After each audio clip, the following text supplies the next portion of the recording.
la voie du succès yoonu ndam ni ngeen ko tàmmee am tey nag ñu am mbégte mu rëy dalal commissaire Boubacar Sadio kenn dootu ko présenté ci Sénégal commissaire divisionnaire de police de classe exceptionnelle à la retraite commissaire nekk un citoyen engagé am jaar-jaar bu mucc ayib ci police bu Sénégal am taxawaay itam bu jara ràññee ci biir askan wi donte retraité na taxu ko bàyyi réew mi taxu ko itam wéy di xool li dul yoon muy wax nañu ko joyanti loolu waral tey ñu dalal ko fii bëgg a dellusiwaat ci jaar-jaar boobu nga xam ne ndaw yi nekk ci police tey mun nañ cee jàng lu bëri mais ndaw mu ne ci réew mi ak ci loo mën a ne ñàkkul war nga caa mën a am ay jàngat ndax amoon na taxawaay bu am solo ci liggéey bi nga xam ne moom la ñu ko dénkoon commissaire maa ngi lay nuyu di la dalal di la jox sa wàcc waaye am mbégte lool war a waxtaanee sa jaar-jaar tey en tant que ancien commissaire. Fatou maa ngi lay nuyu di nuyu aussi say techniciens di nuyu aussi say internautes.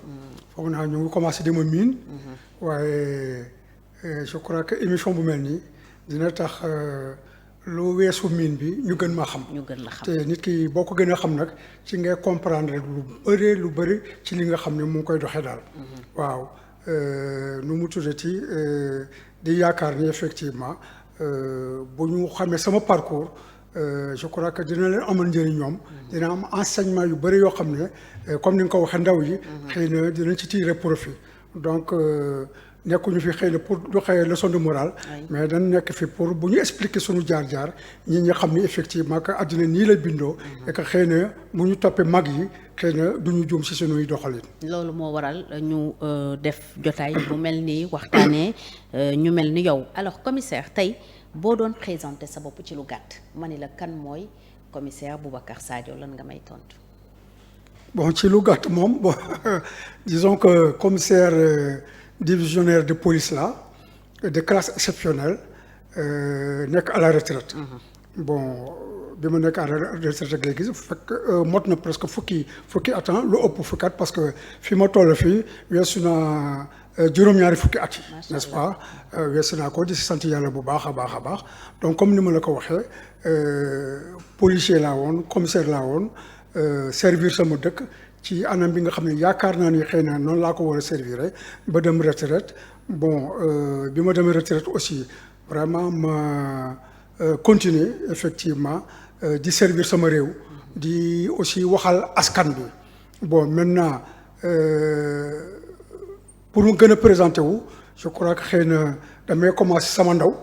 waaw donc man maa ngi juddoo dëkk bu ñuy wax Birkama benn village la nag nitu kaw la juddoo ma ci clinique juddoo ma ci hôpital. ci dëkk kaw yi laa juddoo. bon bi ma fa amee ñaari at nag. Casamance waa Birkama parce que ñaari Birkama moo am na boo xam ne mu ngi Casamance am na boo xam ne mu ngi Gambie. je crois que sax war nañu fexe sax ba set nu ñuy defee jumelage ñaari dëkk yooyu quoi donc bi ma amee ñaari at laa ñëw ànd ak sama waajur bu jigéen. ñu ñoo fekk si sama waajur bu góor boo xam ne gendarme la woon donc nekk fii Dakar léegi nag bi ñëwee Dakar fekk mu war a mën a dem fële Bamako. Mali mu jógee Mali benn at la fa def après dem nag Haute-Volta mooy tey dëkk bi ñuy wax Burkina Faso donc sama ndaw sama tout tànk disons foofu laa ko defee parce que foofu laa duggee jardin. Burkina Faso waaw Burkina Faso fa laa duggee jardin léegi bi indépendance amee léegi kenn ku nekk nga dellu sa dëkku cosaan. donc puisque ñun ay sénégalais lañu moo tax ñu dellu si Sénégal bi ma ñëwee Sénégal nag oh excusez-moi. ma ñëw ñu dëkk gendarmerie bu Médina bii. voilà fa la njëkk dëkk après d'ailleurs ci école Colobane 1 fa laa dalee quoi. waaw fa laa defee CI. bon ñu toog def je crois 3 ans 4 ans ba toll je crois CE2 je crois alors ci la ñu affecté fële front de terre. en même temps même année boobu aussi ñu amoon benn école bu ñu sànc fële HLM 1 ñu koy wax école des Lions. léegi ñu ne nag. côté boobu nañ seen ñoo xam ne ñoo fa dëkk ñu yóbbu leen affecté leen école des Lions pour ñu jege seen jëkkuwaay quoi. parce que ñun ñu ngi dëkkoon front de terre. donc voilà ci lañ ma affecté foofu école des Lions n'est-ce pas foo laa toog école des Lions def fa CM1 CM2 foo laa amee entrée en sixième aussi quoi voilà. alors sa enfance tranquilloon na. njàng mi amul woon jafe-jafe wala y a eu des zones peut-être des moments de turbulence yoo xam ne. non bon je ne sais pas. je n'étais pas turbulent, mais j'avais une très forte personnalité quand même, de telle sorte que bon, j'étais comme un chef de bande là, n'est-ce pas? Voilà, donc vraiment, je ne me laissais pas faire. Donc, école Colobane, vraiment, j'ai été marqué par exemple par un instituteur là qu'on appelle M. Ngiran. Amna sama ben xarit bo xamné sa dina def contribution yu bari ci journaux yi ñu koy wax Gimba Konaté. Ñoo bokkoon classe. Vraiment, on a de très bons souvenirs de cet enseignant là, de cet instituteur là bo xamné il nous a beaucoup marqué. Xam nga rek maître yu ñëk yi, vraiment ils avaient de la personnalité, ils avaient de la tenue et vraiment ils suscitaient beaucoup de respect de la part de leurs élèves quoi. Bon, au front de terre, à la gendarmerie, j'étais là-bas avec Samuel Natango. Bon, on faisait un peu de turbulence, hein, comme tous les enfants de notre âge. Hein. Il fallait que jeunesse se fasse. Bon, sinon, bon, ce n'était pas outre mesure. Vraiment, vraiment, c'était des actes déviants, quoi. Parce que quand même, on était dans un cantonnement. Cantonnement, bon, et avec un père gendarme. Avec un père gendarme. Et il y avait de la rigueur là-bas, quoi. Voilà. Oui. Alors, est-ce qu'il y a un moment où vous avez marqué sa enfance? Bon ou triste, ça dépend. Bu ma gën a marqué sama enfance, bon, sinon que, bon, à l'école, hein, à l'école primaire, j'étais un bon élève quand même. Et aussi, bon, dans mon enfance, au front de terre, il n'y avait rien de particulier, sinon que peut-être qu'au niveau scolaire quand même, j'étais, comme je dis, un bon élève. Mais au niveau sportif également, bon, vraiment, j'étais un très bon footballeur. Je crois que si vous recueillez les témoignages de mes amis d'enfance, ils diront que peut-être que si je n'étais pas le meilleur, j'étais un des meilleurs quand même footballeurs du cantonnement. Hein, ça, et j'étais un grand sportif, hein, un grand sportif, parce que de la 6e jusqu'à la terminale, hein, j'ai toujours été premier en éducation physique. De la 6e jusqu'à la terminale. J'avais toujours été premier en éducation physique. Au lycée Blaise Diagne, peut-être qu'après on va y voir, mais côté sportif, bon, j'ai été, disons, champion du Sénégal au saut en longueur, n'est-ce pas, UASU, je crois qu'à Amatul, n'est-ce pas, avec un bond de 5,44 m. Bon, j'étais aussi dans l'équipe de football du lycée Blaise Diagne. Bon, j'étais polyvalent. Au lycée, je jouais avec un certain monsieur qui s'appelait Christophe. Il a sama âge, donc au lycée, j'ai joué demi-centre, mais au cantonnement, j'ai joué avant-centre. Donc j'étais un joueur axial, quoi. Donc vraiment, au niveau sportif, comme j'ai dit, non seulement j'ai été champion du Sénégal, minime, avec un bond de 5,44 m, mais également j'étais champion du Sénégal, l'équipe du lycée Blaise Diagne, au 4x100 relais. Et également, j'étais vice-champion du Sénégal également, aux 60 mètres quoi, en vitesse. Alors, est-ce que performance, vous êtes sportif? Peut-être un footballeur, un grand footballeur. Ouais, bon, je sais que bon, c'est que je n'étais pas. Jamono yoyu parents yi du ñu critère ci sport. Waaw, ñom li ñi gis rek moy njang mi quoi. Je sais qu'à un moment donné, il y a un entraîneur là, sama morom yi dinañ ko xam, il s'appelait Pagaye. Sow le centre, mu bëggoon ma yóbbu, je crois au Jaraaf là, je crois que c'était le Jaraaf ou le Foyer France Sénégal. Vraiment pour m'entraîner. Bon, je suis allé 2 ou 3 fois. Mais après, j'ai arrêté. Bon, mon prof d'éducation physique, un tout là aussi, bon, il m'avait demandé de faire une certaine performance aux 100 mètres. Il pourra me trouver une bourse pour aller aux États-Unis. Mais je me suis farou trop, quoi. Je faisais le sport en dilettante, quoi. Voilà. D'accord. Alors, justement, pour gagner plus d'informations sur Diaram, surtout le commissaire Boubacar Sadio, nous avons théologie un de ses amis d'enfance, Ngor Diouf, nekkoon brigadier de police à la retraite, mais ñu nekké xalé ñoo doon and donc ñu xoli cédé bobu ñëwaat. Assalamu alaykum soxna si ma lay gërëm di la sant ma question bi ma posé mais sama diggante commissaire Boubacar Sadio commissaire divisionnaire Boubacar Sadio man nag Ngor Diouf laa tudd di nekkoon policier dëkk Zac Mbao cité police numéro 41. Sadio on s'est connu depuis 1966 on a 66 ak léegi ay at yu bëri la sama diggante ak moom nekk diggante bu yàgg lu nekk ñu defandoo ko foandoo dañ doon cotiser 300 francs bu mu nekkee France di ko teertu su jógee France vacances su ñëwee vacances suy dem ak suy ñëw ak suy dellu yëpp dañ koy fête ñu ko doon fête ci garage gendarmerie frontière car bu on avait 11 ans 12 ans nekk nit ku déggu nit koo xam ne moom su gisee nit kuy neewal moromam doole jar nag muy jaay bakkan bi waaw nit ku baax nit ku respecté doomu aadama nit ku respecté aussi amitié ndax sama diggante ak moom man agent de police rek laa woon moom commissaire divisionnaire la woon. commissaire Sadio ñëw na fa seet suma yendoog man su jëlee congé day ñëw bu mu nekkee Guédiawaye ak bu mu nekkee Tivaouane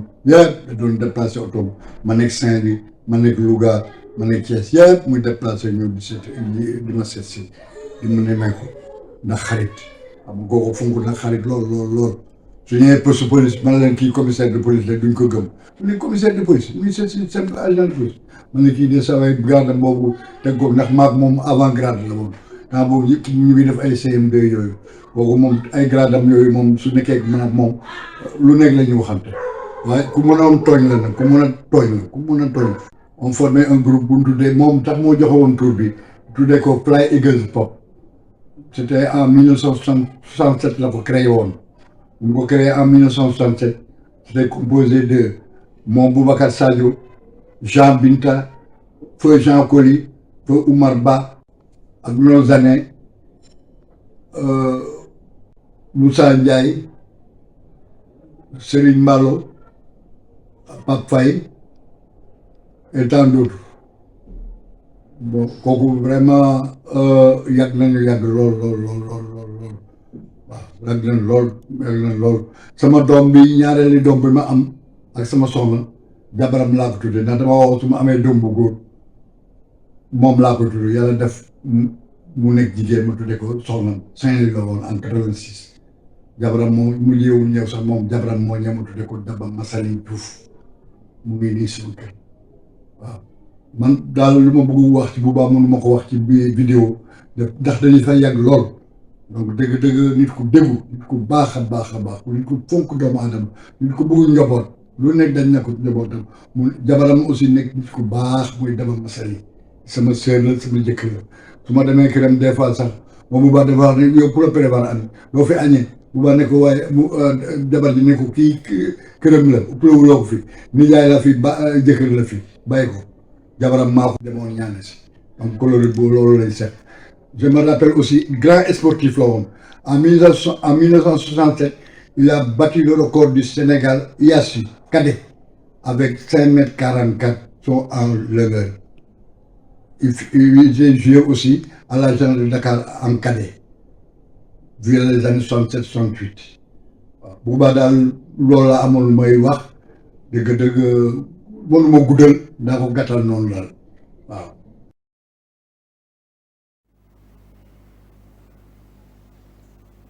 alors kooku mooy Ngor Diouf sa ami d'enfance la bi ngeen nekkee xale yéen a doon ànd mu témoigner sa mbaax dëggal aussi activité sportive yi nga wax ne moom nga doon def bi nga nekkee xale mais mu wax surtout lu am solo mooy da nga fonk amitié kon yow say xaritu daaw ñooy say xaritu ren. non jusqu'à présent fi ma toll nii. ok ñooñu muy wax noonu ba léegi ñoom laay àndal quoi. d'accord si diggante bi peut-être que j'ai quelques amis yoo xam ne.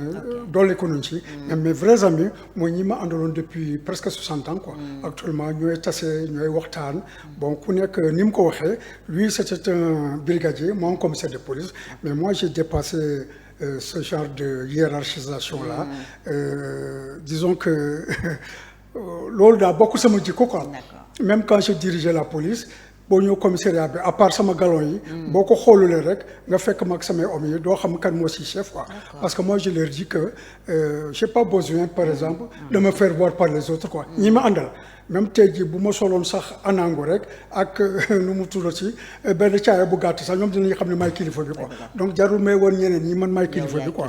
donc il a fait un bon témoignage et aussi le témoignage que j'ai fait de lui c'est-à-dire que c'était un bon lutteur. waaw parce que il venait du village. mais ñun ñu fa dekkoon yëpp ku bëre ak moom rek mu tëral la quoi. oui vraiment il faut un excellent lutteur. donc je peux même dire que moo tax mu nekk commissaire de police. moom mi waaye parce que il était au commissariat de Dieuppeul. ok kon moo la njëkk a dugg ci police. moom njëkk a dugg ci police ah jiitu na ma. après benn bés ma seeti ko commissariat de Dieuppeul mu ne ma kaay ma présenter le commissaire bi quoi donc il y avait le commissaire Antoine Mendy qui était le commissaire de Dieuppeul quoi. mu ñëw dugg si biir commissaire bureau bi may waxtaan ak le doyen Antoine Mendy bon il était tout jeune aussi bon ma gis ko casquette yeeg et cetera vraiment ça faisait bonne impression moom tam mu nekk sama nopp rek quoi. boobu yow lan nga doon def jamono yooyu. bon boobu je crois j'étais dama ñëwoon vacances dama ñëwoon vacances bon parce que France laa ne woon dama ñëwoon vacances quoi donc waaw mu nekk sama nopp rek parce que y a beaucoup bi ma amee bac y a beaucoup de mes sama xaritu pap puisque j'étais au front de terre ñoom dañ ma bëggoon pour ma def officier gendarmerie mais puisque le papa était déjà gendarme moo tax sawaruma ci woon trop quoi mais je sais que bon j'allais passer quoi peut-être qu'aujourd'hui j'aurais été peut-être général bon à coup sûr quand même bon mais ma dem def concours ma dem après dellu siwaat bi nga demee France bi ma demee France laa dellu parce que bon peut-être que bu ma ça me permet d'enclencher ci sama cursus scolaire bi donc bi ma amee entrée en sixième au niveau de l'école de Lyon dama dem lycée Blaise Diagne bon lycée Blaise Diagne sixième bi mu ngi woon boor fi grand théâtre nekk foofu la sixième nekkoon donc ñi doon nekkoon sixième fa la ñuy jàngee bu ñu jógee léegi war a jaar cinquième ñu ñëw léegi lycée Blaise Diagne bi nekk fële Fass quoi donc ma jógee foofu ñu dem Fass j'ai fait la cinquième la quatrième ma def fa troisième nag fa la amee aussi BOPC en 71 BOPC aussi je l'ai eu d'office et je crois que je faisais partie des 5 meilleurs élèves du centre fa laa def aussi seconde def fa première def fa terminale aussi maa ngi doon def terminale A4 mooy tey li ñuy wax L2 laa doon def bon là aussi j'ai eu mon bac d'office et aussi j'étais le premier du jury avec mention bien aussi n'est-ce pas donc maa ngi fàttaliku ba tey biñ ne kaay lañ jël résultat xam nga élèves yëpp dañu ñëw dajaloo foofu c'était à la faculté de droit waaw bu université bi donc daanaka sama tur lañ njëkk a wax quoi bon vraiment j'ai sauté de joie j'ai éclaté fu laa jógee ma daw ba suñu kër maa ngi dëkkoon front de terre maa ngi jógee comment dirais-je université nu mu tuddati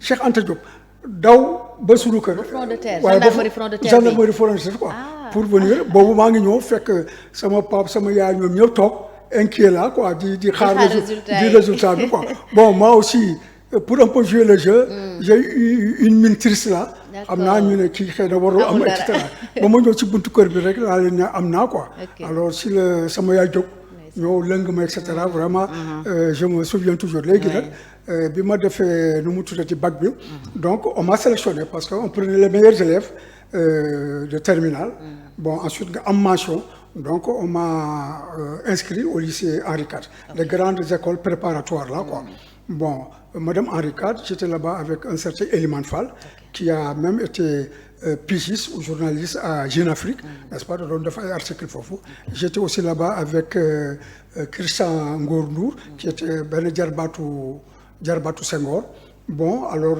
ñu def première année bon nous on n'était pas tellement chaud vraiment pour faire nu mu tuddati les grandes écoles là quoi bon parce que ñun on se disait que non ku pare terminal rek léegi étudiant nga da nga war a kii voilà alors que les grandes écoles quand même c'était un peu serré bon deuxième année bi bon vraiment on a fait preuve de dilettantisme bon on nous a convoqués pour nañu voilà écoutez on voit que vous ne semblez pas vous plaire dans les grandes écoles bon université parce que j'étais inscrit à la Sorbonne à Paris 4 quoi bon je faisais un double cursus français anglais bon ñu ne ba léegi soit ngeen toog fi France bu boobaa kenn du leen jox bourse wala léegi nag ba leen bëgg conserver seen bourse entière pour retourner à Dakar parce qu'il y a une université là-bas bon moi j'avais demandé est-ce que amoon na double cursus au niveau de l'université mais j'ai eu une mauvaise information ndaxte benn cursus rek nga mën a def quoi bon je suis venu mais Elimane lui il est resté parce que il avait une famille un peu plus ou moins aisée quand même doon nañ ko jàppale quoi man ma ñibbi si fii bi ma ñëwee si année bi ci topp laa def sama licence quoi bon après admis quoi. yow du taxoon nga ñëw. non bon d'abord j'étais comment dirais-je France bon sama rab daal dafa mel ni. voilà parce que man bi ma jógee France ba bi ma fay dellu c'était en 2009. c'est-à-dire que j'avais des possibilités même en fonction d'aller en vacances en France quoi mais sama rab moom a xiirul si dëkku tubaab yi quoi man bu ma daan jël vacances bi may liggéey Ziguinchor sama carrière yëpp fu ma jëlee vacances rek maa ngi Ziguinchor quoi sama wetu waajur yi quoi et cetera quoi donc léegi mën ma dellu si d'ailleurs bi may def concours commissaire amagu ma woon licence de je l'ai fait sous réserve. ok waaw dan ma ne léegi da ngay def concours bi mais amagoo licence léegi boo admet léegi ñu valider ko. et bi ngay def concours bi mooy après bi nga demee commissariat jëppal. non seeti góor. non voilà bi may def concours bi. fekk dama dem commissariat. ok ba commissaire waaw foofu la ñu tolloon balaa ñuy dugg ci. voilà ba muy incité ma. nga gis le jeune commissaire voilà jeune commissaire là effectivement. affaire yi neex la voilà affaire yi neex ma et cetera. Ok. bon alors sama xarit bi ne ma vraiment demal nga def commissaire de police bon vraiment j'ai fait ce concours là. bon j'ai pas regretté hein. Après bon on va à l'école de police. J'étais très jeune hein. Moi j'étais là-bas à 24 ans hein. Donc j'ai été commissaire de police très jeune hein, à l'âge de 25 ans. Voilà 24 ans et quelques mois hein. Très jeune commissaire de police hein. Bon ma jógee foofu ñu affecté ma à nu mu tuddati à Saint-Louis. Bon à Saint-Louis j'ai fait. Saint-Louis nga njëkk a servir. laa njëkk a servir comme chef de la sûreté urbaine. Ok. Voilà donc fa laa njëkk a servir. Bon j'ai fait un stage là-bas vraiment très bien parce que j'étais encadré par un officier de police. Okay. Mais officier de police boo xam ne disons noppi neexul woon. waaw noppi neexul woon jëflanteeg moom dina métti. voilà c'est-à-dire que man bu ma koy wax bu may wax moom damay bind. da ngay bind. mais moom bu may tontu day wax. mais un excellent officier de police quoi. Il m'a mis dans le bain. Quelque temps après mu ne ma toi là vraiment tu es très intelligent quoi tu es différent des autres stagiaires. Voilà vraiment il m'a bien encadré. J'ai fait à l'époque il y avait Dior Falso. Ok, qui était, en tant que procureur. Voilà, qui était. Ah, donc fekk nga Dior Saint-Louis. Qui était procureur. Saint-Louis. Voilà, absolument. Voilà, effectivement, qui était là-bas. Okay. Bon, j'ai fait une carrière vraiment sans problème. Il n'y avait pas de gros. Bon, ce que je retiens, c'est je crois que j'ai fait là-bas. Quelques jours rek. Bon il y a eu une affaire de détournement. Okay. De deniers publics à la poste. Léegi officier de police bi. Il m'a mis dans le bain. Pour enquête. waaw mu ne ma du ma ci def dara maa ngi lay seetaan quoi. C'est comme ça que j'ai fait ma première enquête quoi. Okay. Donc ça m'a permis d'être dans le bain. C'est là-bas aussi que j'ai fait ma première découverte de cadavre. Hein, c'est quelqu'un qui s'était noyé à Goxu Mbaaj là. Bon après cadavre bi ñoo teer. ci plage bi. Bon c'était la première fois hein. boobu nga doon doog a gis néew. néew daal doog a gis néew xam nga rek néew géej nu muy mel quoi. J'avais du mal même bi ma doon def PV bi sax sama xel da doon tey quoi. Mais à part foofu rek après ci laa jógee nag bon maintenant après. J'en ai fait beaucoup hein de cadavres et cetera.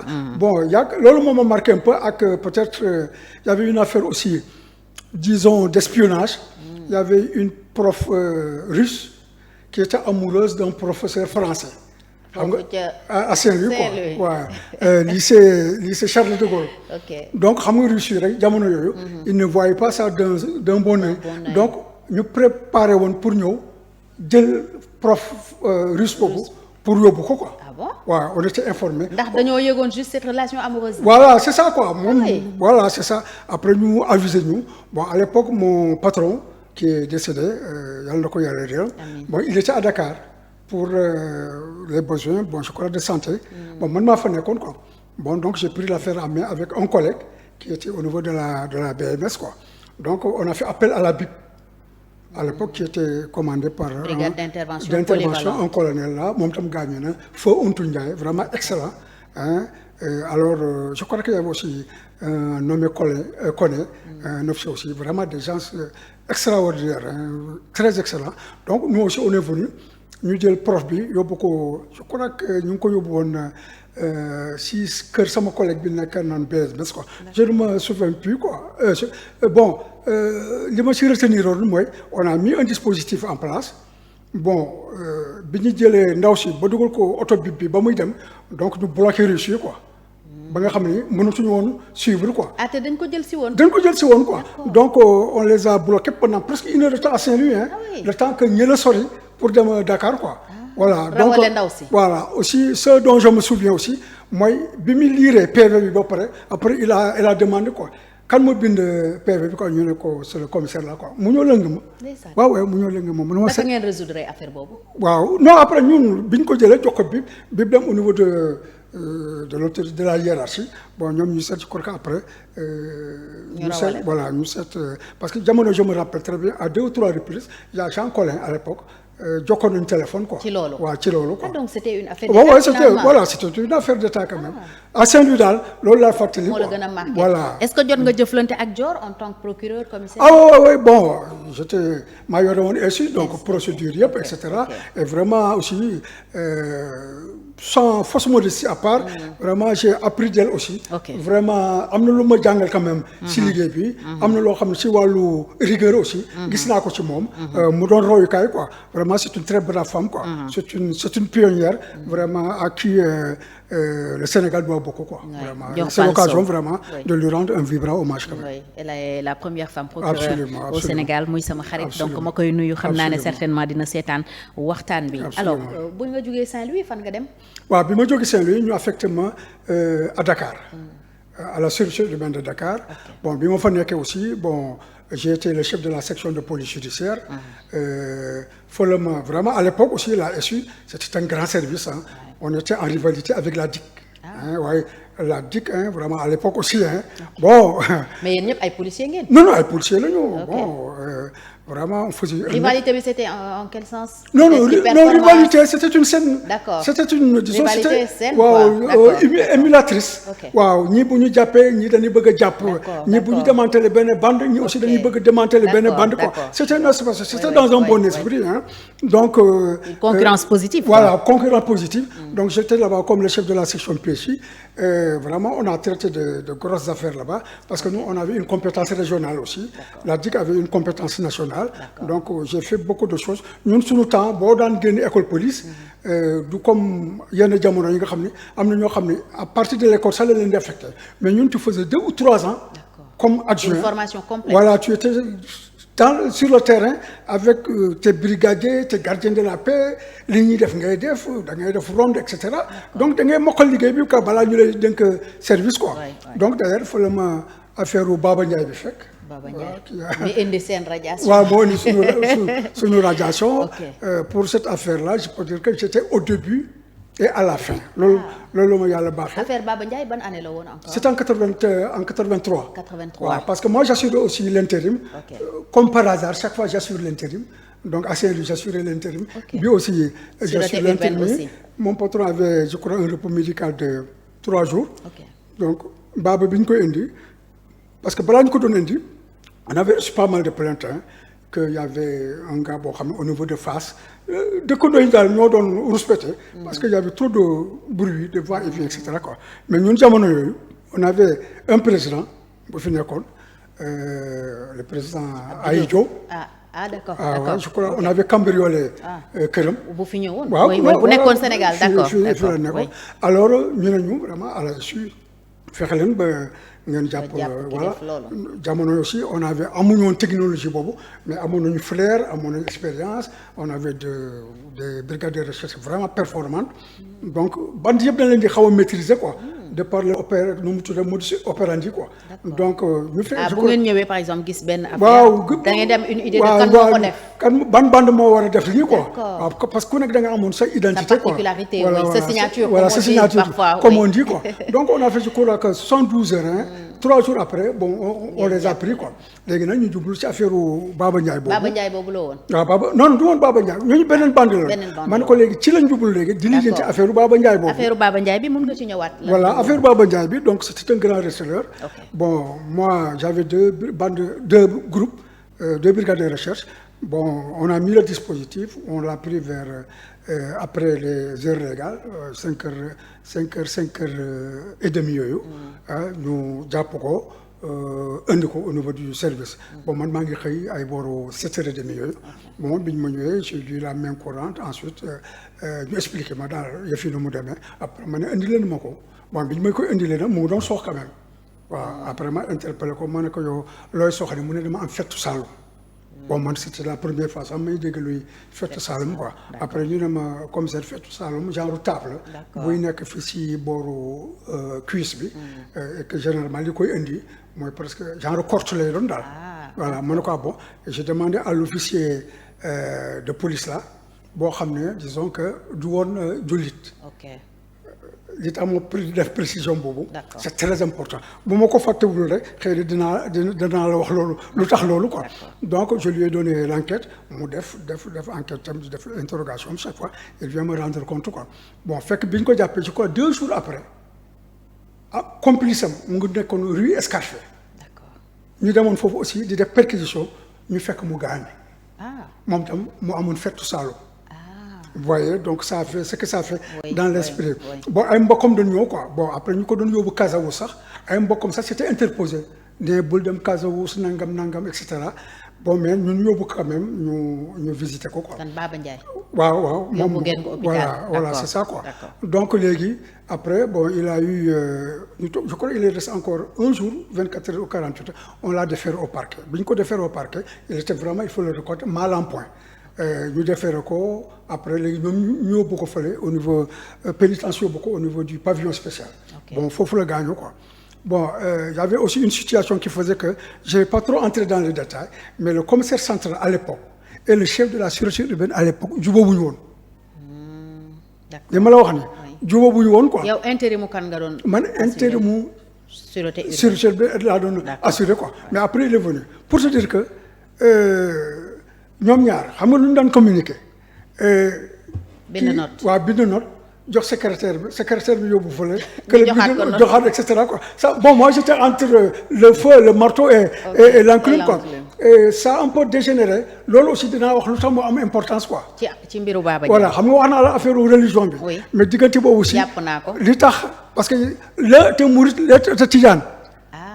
D'accord. Voilà donc léegi mais bi ñu demee premier médecin bi muy defee autopsie bi il a conclu à une mort naturelle. Okay. Mais parents yi ne non ñun d'accord ñu du mort naturelle bon ñu ne la bon vous faites une contre-expertise mais ñu defee contre-expertise là il y a un médecin bu ko def un certain Isidore n'est-ce pas bon ne léegi du mort naturelle bon lui il a constaté qu'il y avait des traumatismes. Ok. Waaw donc léegi parents yi ne puisqu'il y a traumatisme là on a dû le maltraiter. de porter plainte quoi. Okay. C'était en 83 hein.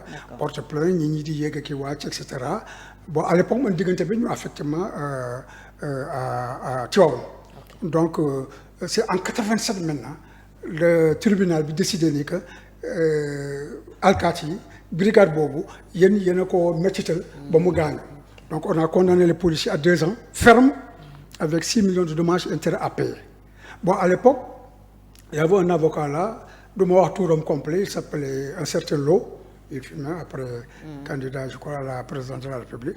Donc moom moo doon défendre alkaati yi quoi donc mais je crois qu'il y avait eu une sorte de compromis. Okay. Entre disons moom l'État ak famille bële quoi donc il fallait bu ñu defee loolu ñoom ñu interjeter appel donc ñu dindi la condamnation ferme là mais ñu topp ci dommage intérêt bi mais malheureusement les policiers n'étaient pas informés de ce compromis là donc ñoom bu ñu jógee tribunal rek parce que xam nga ko ñu ne 2 ans ferme normalement foofu nga jógee rek ñu war a jël yóbbu voilà doo ñibbi absolument mais ñu bàyyi la ñu dem quoi léegi ñoom ñu dem seet seen kilifa mooy ki ne woon sama kilifa quoi bon donc en attendant mu nekkoon directeur beneen service ñu dem waxtaan ak moom et cetera bon le contenu de la conversation je me garderai de le dire n'est-ce pas mais ñoom bu ñu jógee foofu bon ñu ne léegi dañuy def manifestation parce que c'est pas normal c'est injuste et cetera ñu commencé nag c'était un vendredi ñu commencé nag rédiger benn nu mu tuddee benn tract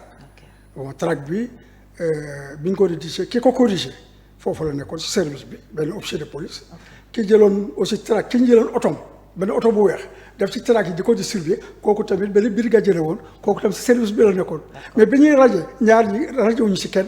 Ah oui. Voilà rajo wuñu ci kenn bon man après j'étais à Tivaouane. loolu Tivaouane la woon. waaw Tivaouane non voilà boobu c'était à l'issue. D'accord mais moi j'étais à Tivaouane urbaine à Dakar. voilà moi j'étais à Tivaouane. Le directeur feu Sadibou Ndiaye.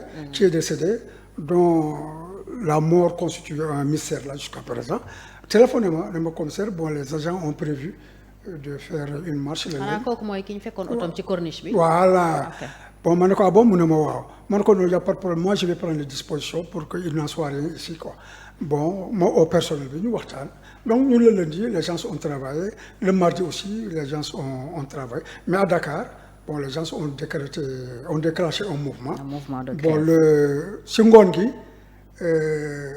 le lundi ci ngoon gi dans l'après-midi en fin d'après-midi vers 18h bon ci le ministre de l'Intérieur convoqué commissaire yi yenn responsable yi pour une réunion bon bi ñuy toogee di def réunion am na benn chef de cabinet sax boo xam ne il avait pris la parole pour xaw a manqué commissaire de police quoi mais il y a un commissaire boo xam ne du ma wax turam peut-être que du ko neex mais mu jóg vraiment il lui a remis la pendule à l'heure hein vraiment il lui a mis les points sur les i devant le ministre vraiment parce qu'il était écœuré quoi par le comportement de ce bon léegi ñoom ñu ne ko monsieur le ministre bàyyi ñu guddi gi ñun on va faire le nécessaire pour que demain les gens reprennent le travail là effectivement guddi gi bon ñoom ñu def délégation di dem seet ñenn ñi ci cantonnement yi ñenn ñi nga xam ne jàpp nañu ay leaders lañu.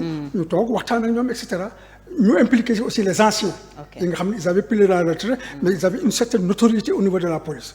Bon, le lendemain, les gens s'étaient donné rendez-vous au commissariat central. Effectivement, les éléments sont venus en masse, les commissaires sont venus, mais les doyens là aussi étaient venus.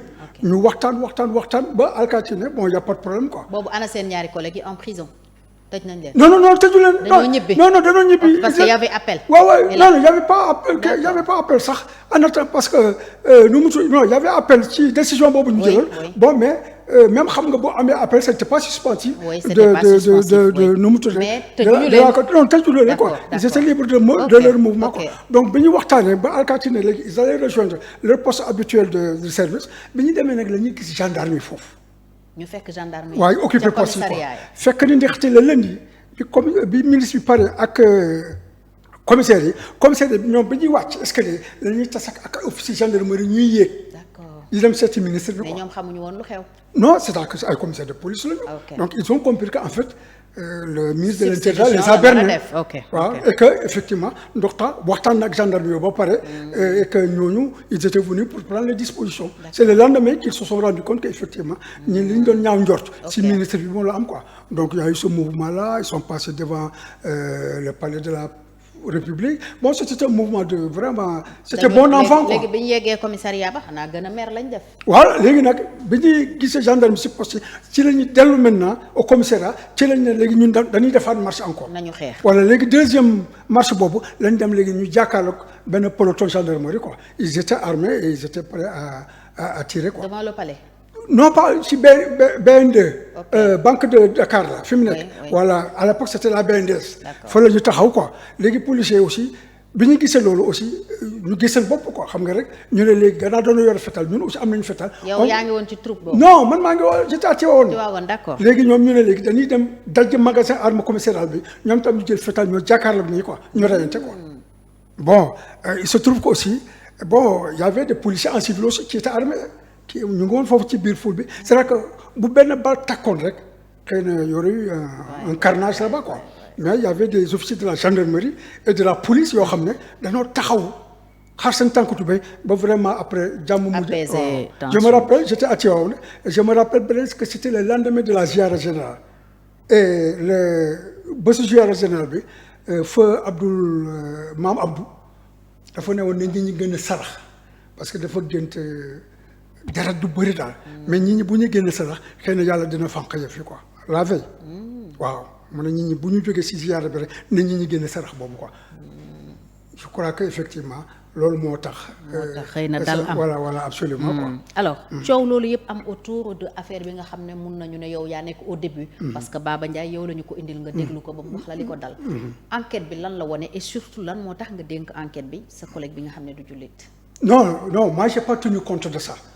Parce qu'à la police, il n'y a pas d'élite, il n'y a pas, non. C'est qu'aussi, moi, en tant que chef de la sûreté, je ne m'occupe pas. Vraiment, enquête, quoi. Tu as des officiers, tu as des inspecteurs. C'est-à-dire que, mbokk waa jooju bàyyi na sax ba bëgguma di ko tudd quoi par respect pour sa mémoire et par respect aussi peut-être pour la douleur qui jusqu'à présent peut-être est en train de faire souffrir ses parents. Bon, certains de ces parents se sont rendus à Touba pour rendre compte au calife pour dire que lii ak lii moo xew. Bon, il y a un d'entre eux vraiment qui a insisté sur le fait que bon le gars ce n'était pas du woon jullit daal waaw tu vois. Qui yoroon enquête bi. waaw voilà c'est ça, c'était un peu pour envenimer la chose quoi. Ok. N'est-ce pas, c'est pourquoi j'ai dit que ça avait D'accord, son. c'était un fait voilà important. ça c'était un fait important. Je crois le Khalif n'a pas tenu compte de ça quoi. Et gis nga jamono boobu ñu doon toog di expliquer le Khalif à l'époque le ministre de l'Intérieur il était à Touba. Ah oui. Oui, il était à Touba bi ñooñu demee rek il a fait venir le ministre de l'Intérieur bu doon dallu ci benn néeg foofu quoi. Alors il lui a tout expliqué. Okay. Donc je n'entre pas dans certains détails quoi. Bon donc comme je disais tout à l'heure aussi parce que c'est de l'histoire. Oui. Il faut que les gens comprennent aussi parce que am na yu bëri maa ngi la koy wax ni. Il y a beaucoup de versions. waaw il y a c'est pour un peu éclairer la lanterne des Sénégalais quoi. Mais il y a des détails beaucoup plus approfondis yoo xam ne xëy na peut-être dans le cadre d'une autre émission wala d'un livre on pourrait entrer dans les détails. Dans les détails. Lan mooy solos peut-être genre guerre confrérique bi amoon diggante le commissaire ak leur. waaw non c'est-à-dire que ils ont c'est un conflit boo xam ne pratiquement c'était entre deux responsables. Okay. Mais nit ñi ñooy dugg ci biir quoi. N'est-ce pas di leen xaw a jaxase quoi. Bon am na yoo xam ne vraiment je me garderai de le dire mais c'est pour te dire que rek bon quelquefois il y a eu une interprétation vraiment maladroite quelquefois à dessein de certaines choses quoi. Okay. Bon mais vraiment encore une fois c'était à déplorer quoi c'était déplorable aussi quoi. Sa carrière ci police lan moo la ci gën a marqué globalement. Bon ça vraiment il y a beaucoup de choses hein, bon parce que gis nga carrière radiation bi peut-être. Non absolument parce que la décision est tombée quelques jours après. Absolument waaw bon parce que bi radiation bi amee comme je dis le mardi on a limogé le matin on a limogé le DG. Le soir on a limogé le ministre de l'Intérieur et le mardi le matin le ministre de l'Intérieur dafa demoon réunion conseil des ministres mais le président a crié sur lui pour ne ko vraiment qu'est-ce que vous faites ici dans la salle il y a la maison qui est en train de brûler et vous êtes là et cetera vraiment pratiquement da ko daax quoi donc dama toppatoo loolu ci ngoon gi lañ ko daax waaw lañ ko limogé quoi bon donc les gendarmes ont pris la place des policiers sinon que bon il y a des postes yoo xam ne vraiment c'était spécifique quoi il fallait une spécialisation donc on a maintenu les policiers qui étaient là-bas pour que ñu doxal ko quoi. yow ci ñu rajo woon nga bokk. non si ñu rajo woon laa bokk. noo dundee décision bi mu wàccee. non bi mu wàccee c'était dur parce que xam nga radiation bi ba léegi amul benn policier boo xam ne mun na la wax ni lii moo tax ñu rajo ma xam nga mun lay rajo au moins daan la jox notification mais on t'a radié pour te mun fi et cetera surtout que dans le statut de la police il y a pas de sanction collective. La sanction elle doit être individuelle. te ñun ñëpp ñu bëri xam nga nu ñu xamee ni rajo nañu mooy tout simplement da ngay dem banque ba di fayeeku ñu ne la xool ñu ne ordinateur bi daal day bind inconnu. oui. kon yéen fichier yi réew mi sax dañ leen ci effacé woon. complètement yow ordinateur bi daal day xool waa ji ne monsieur l'agent inconnu je me rappelle très bien am na koo xam ne bi ñu ko waxee inconnu foofu à la BND sax foofu la daanu crise il y avait à l'époque je crois un gendarme et un pompier là.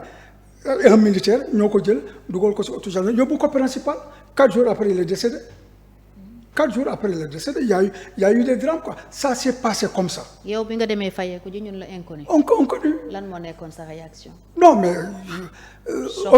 évidemment on était choqués parce que en fait on s'attendait à beaucoup de choses parce que balaa kii définitive bi di am da doon dégg ay écho quoi. Oui. Par exemple on a eu écho que il y avait des anciens.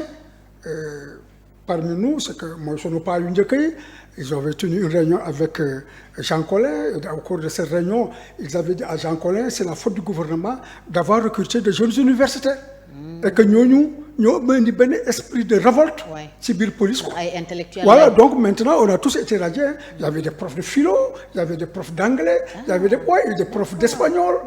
Voilà, c'était tous des... Oui, c'est genre direct. Voilà, donc vraiment, nous, on les a radiés, quoi. Donc, nous, en fait, non, nous, nous, radiés.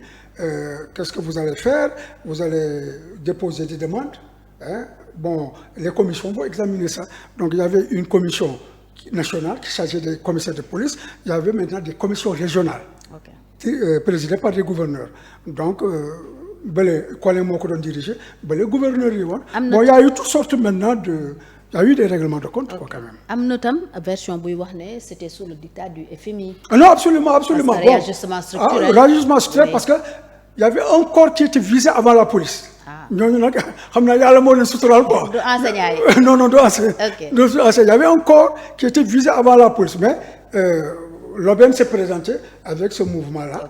Donc parce qu'il fallait que ñu wàññi fonctionnaire. Ah oui, wàññi fonctionnaire et puis on se rappelle quelques jours avant ou quelques mois 2 ou 3 mois avant au cours d'un congrès du Parti socialiste Abdou Diouf avait tenu un discours vraiment qui augurait de ça.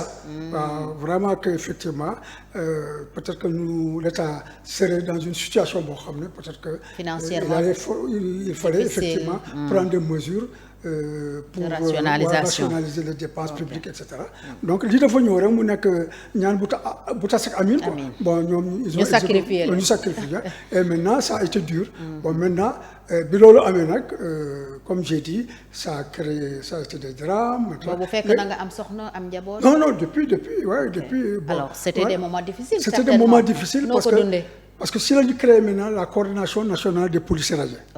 À l'époque moi j'étais balaa boobu sax j'étais à Ziguinchor. Chez mes parents j'étais là-bas avec mon épouse. Bon alors un jour j'ai lu Walfadjri et j'ai vu on a mis première victoire des radiés mooy bi ñu leen bëggoon dindi déloger nu mu tuddati à la Rudis. fi ñu dëkkoon. waaw fi ñu dëkkoon cité boobu bon ñu bëggoon leen dindi mais heureusement que feu le colonel Mamadou Niang moo fa doon romb di dem liggéeyi quoi mu assister à la scène mu gis GMI di jàppante ak les policiers quoi il a informé directement Medoune Fall téléphoné directement le président de la République sans passer par Jean Collin. Et ça d'ailleurs, ça a frustré Jean Collin. Alors on a donné des instructions, les policiers... Medoune Fall à l'époque il était ministre des Affaires étrangères. Ministre des Affaires étrangères, je crois, ou ministre des Forces armées. Mais, bi ñu jox ordre, il y a un motard qui est venu, qui a vu les policiers vraiment rappliquer quoi. Donc les gens ont récupéré leur... Mais quand même, ils opposaient une certaine raison. Léegi man bi ma lire loolu si Walf, à l'époque c'était hebdomadaire. Alors j'ai dit à mon papa vraiment je crois que la lutte vient de commencer à Dakar, je ne peux pas rester ici. Moom ci boppam moom ma jox passe pour ma ñëw Dakar quoi. Parce que boobu yow tam yoroo. waaw bon j'étais là. defoo woon dara non defuma woon dara. Alors quand je suis venu j'ai rencontré les gars une première fois à Grand Dakar on s'est réunis et cetera ñu ne léegi il nous faut mettre vraiment une structure en place. On est allé à Thiès chez feu comment dirais-je aussi je ne retiens plus son nom un inspecteur de police là Amad Diouf qui est dafa gaañu ne yàlla na ko yàlla yaram. On a créé la structure et puisque j'étais le seul commissaire là-bas. Bon, on m'a désigné comme secrétaire général. Et depuis lors, bon, il faut reconnaître qu'il n'y avait que des gardiens, des inspecteurs, les commissaires de police. Il faudrait que nous nous rejoindre quoi. Voilà. Non, bokkoon nañu ci mesure bi, mais peut-être pour des intérêts personnels hein. Wala am na ñu ragaloon aussi. Voilà. Bokkuñu ci xeex bi extra. Il y avait un ou deux, trois d'ailleurs, kenn ki il était mag la. Vraiment doon na ma accompagné kenn ki il est devenu président de chambre à la cour d'appel waaw kenn ki moom on avait tenu une réunion bu tàng à Kaolack avec des menaces et cetera xam naa loolu xëy na tiital ko mu ràcceeku quoi mais vraiment on a créé cette coordination là qui a mené des actions et parmi ces actions là disons il y a la manifestation des femmes donc qu'on a organisée à Sandaga. Bon, man maa ko organisé woon maa defoon les plans et tout et vraiment on a usé de tactiques et de stratégies ay policiers la ñu on a neutralisé les services de renseignement xamoon nañu comment ça se passe parce qu'on a donné une fausse date pour la tenue du mouvement on a donné une fausse heure on a fait circuler et on les a bloqués dans les services c'est la première fois que je dis ça on les a bloqués parce que ñoo xamante woon quoi.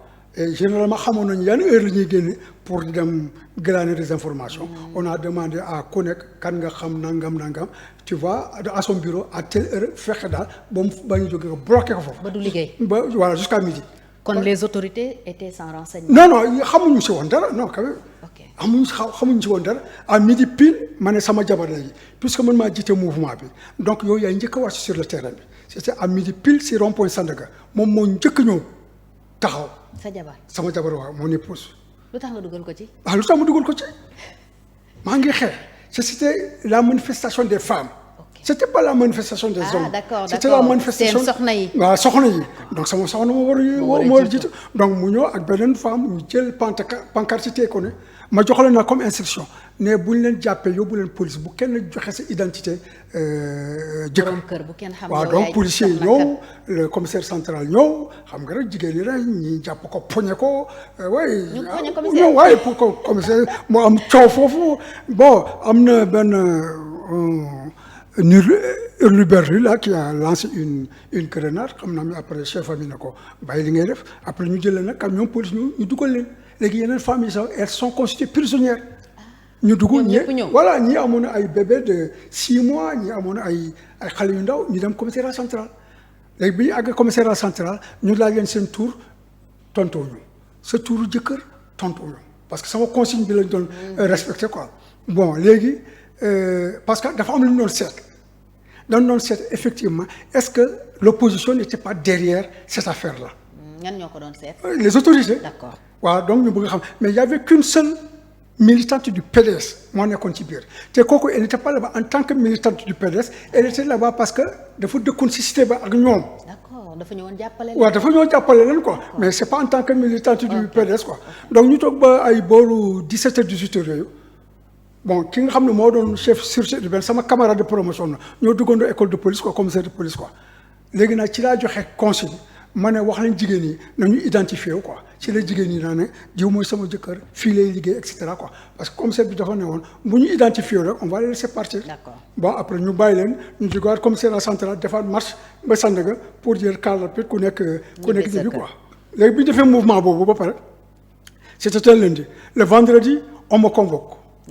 waaw avec mon staff quoi. Okay. C'était le ministre André Sonko voilà bi ñu ñëwee c'était le vendredi bon ma toog ni sax samay gars j'avais lui il était assis là j'avais en face aussi les directeurs et cetera après bon mu wax di wax bon li mu mujjee wax daal mooy les autorités ne sont pas contentes le président de la République vraiment kontaanul ci li ngeen def nangam bon vraiment il m'a chargé de vous faire savoir que vraiment bu dee tenue bi la vraiment génne leen seen xel dootu leen sol tenue nangam waaw dootu leen sol tenue par contre maintenant mën na leen dimbali di leen financer ay projets ci laa jël parole quoi et j'étais vraiment inspiré vraiment lu nekk laa ko wax mais je le respecte quand même parce que nit ku baax la quoi léegi si fin bi ma yuuxu ma ne ko boo demee nga wax Abdou Diouf du yàlla di yonent bi li muy wax ni dinañ ko wone ni xeex baa ngi doog a dóor ci la dóor si table ba ma yuuxu ne allah akbar bi muy waxee loolu rek may jóg di dem maa ngi soloon benn anango bi lonku si chaise bi daanu léegi ñi ma àndal danoo yaakaar déedéet chaise bi moo daanu léegi ñi ma àndal danoo yaakaar ni c'est moi qui ai fait exprès pour faire tomber la chaise ñoom ñëpp ñu daane seen chaise waaw dans le bureau du ministre quoi. Ok.